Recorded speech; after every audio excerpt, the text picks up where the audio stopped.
Please welcome Captain Michael Caspers.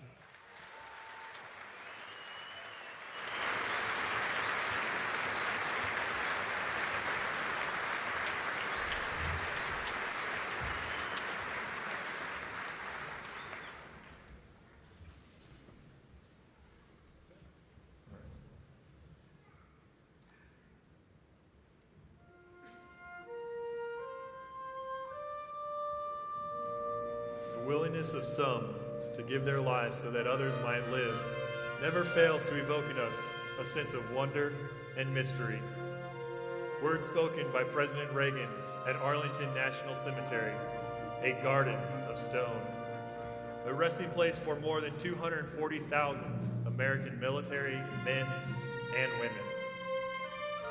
One gets that feeling on this hallowed ground, the same poignant feeling that one gets looking across the rows of white crosses and stars of David in Europe, in the Philippines, and all other military cemeteries here in our own land.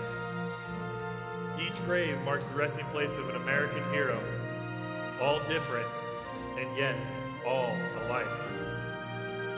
As we honor their memory, let us pledge that their lives, that their sacrifices, that their valor shall be justified and remembered for as long as God gives life to this great nation.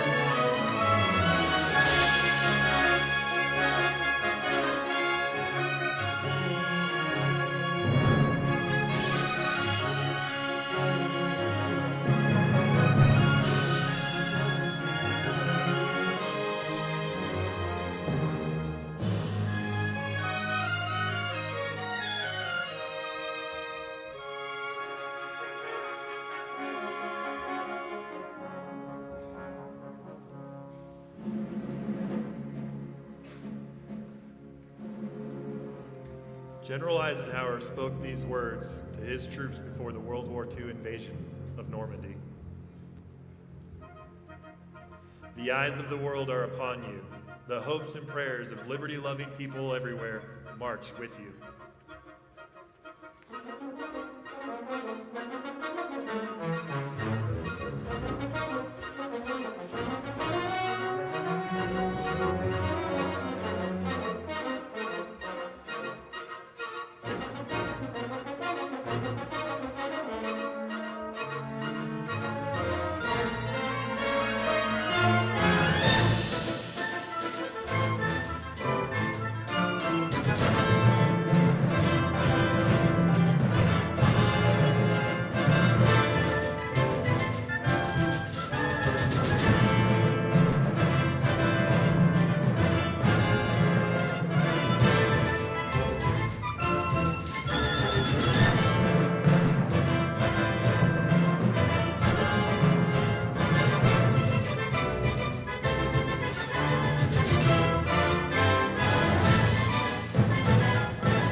Abraham Lincoln's words of the dedication of Gettysburg, another garden of stone, are as poignant today and indeed as powerful as they were in 1863.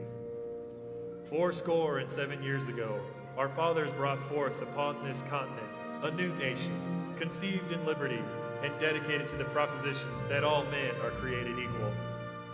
Now we are engaged in a great civil war, testing whether that nation or any nation conceived and so dedicated can long endure. We are met on a great battlefield of that war. We have come to dedicate a portion of it as a final resting place for those who died here, that the nation might live. It is altogether fitting and proper that we should do this, but in a larger sense, we cannot dedicate, we cannot consecrate, we cannot hallow this ground. The brave men, living and dead, who struggled here have hallowed it, far above our poor power to add or detract. The world will little note nor long remember what we say here, while it can never forget what they did here.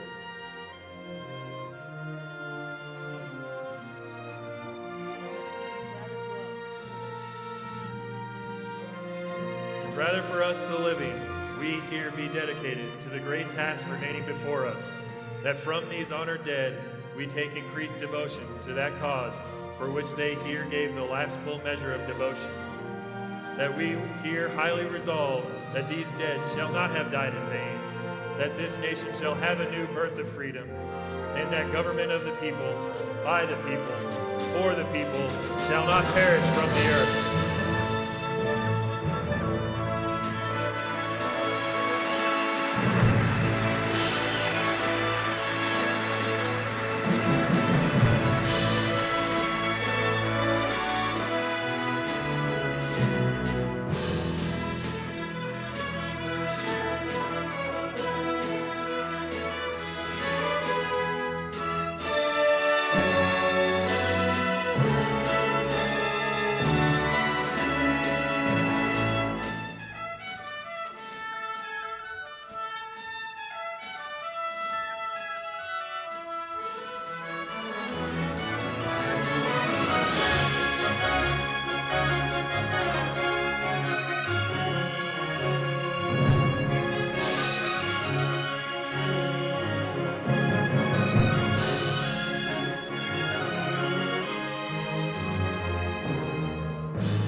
Let us pledge that their lives, that their sacrifices, that their valor shall be justified and remembered for as long as God gives life to this great nation. Gardens of stone, gardens of honor.